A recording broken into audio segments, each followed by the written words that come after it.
Saudara, proses pencegahan korupsi terus dilakukan Komisi Pemberantasan Korupsi. Kali ini KPK menggelar rapat koordinasi dengan program pemberantasan korupsi di Ambon.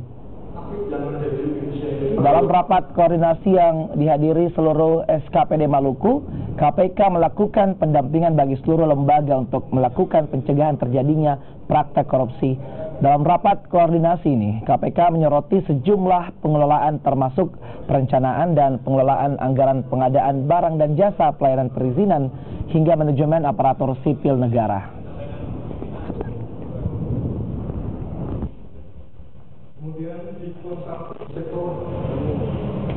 Laporan masyarakat itu ada 38.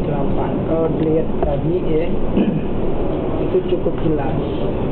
28-nya itu ada yang bukan berhubungan dengan tindak pidana.